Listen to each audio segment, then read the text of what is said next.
What's up? So as you can see right here, I just received a dash cam via Amazon on my front porch. And why my dog has to... Okay, thank you. So I have a dash cam that I finally bit the bullet on, decided to get. It was cheap enough that I thought, okay, I'm gonna do it. I'm super indecisive when it comes to picking out a product when there are tons on the market, an overwhelming amount actually.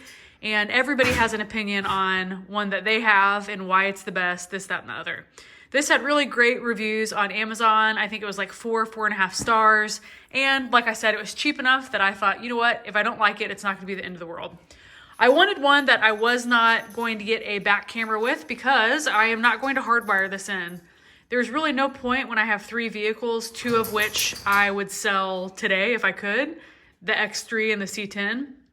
The only one that I would probably ever hardwire one in would be the GTI because I don't have plans to sell it. Who knows what will happen though.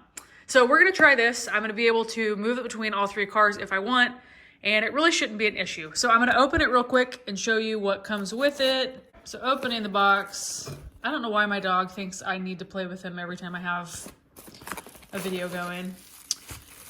So first and foremost, we have the actual camera itself, super small. It actually reminds me of those cameras like back in the early 2000s before iPhones and stuff like that.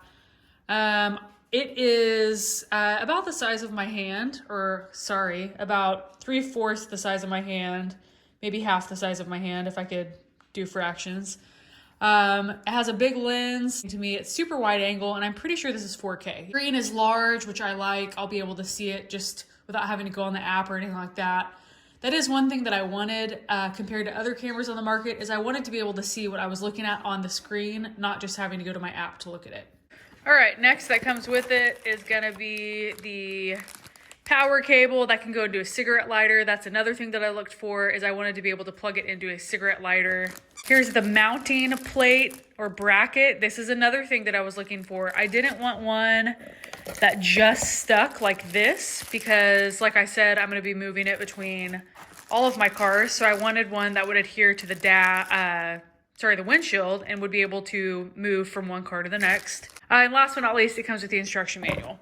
So again, we have some sort of cleaning device for the screen, as well as a USB for the memory card. The mounting bracket that goes to any kind of windshield or glass. Another mounting bracket that is more of a, it looks like, I can't tell what kind of pad that is, but it doesn't really look like it would be able to be removed. It looks sticky. We have the power cable and the cigarette lighter. And then we have the cord that would plug into your computer, obviously along with the camera. So I am going to set it up and I'll take you guys with me to do that.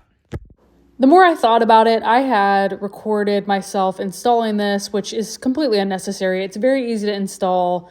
The menu that you go through is easy to navigate, and you can also set it up to your phone through Wi-Fi. So you can access all of your recordings on your phone and you don't have to rely on a micro SD card. You do need a micro SD card. I didn't read whenever I bought the thing. I thought maybe it came with it. It didn't. So I went to Best Buy, got one. Luckily, 2024, they're pretty cheap. So I ended up getting a micro SD card, put it in, plugged it into the cigarette outlet, and it works like a charm. The picture's crisp, everything's great.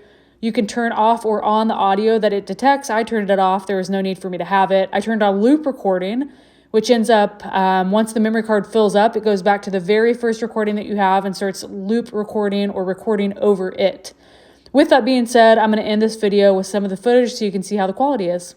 I ended up just doing screen recording, so I didn't have to download it. It does take a while to download it. You can set what your loop is at. I set it at 5 minutes, so I'm probably gonna end up setting it to 1 or 3 in case I ever have to download another video.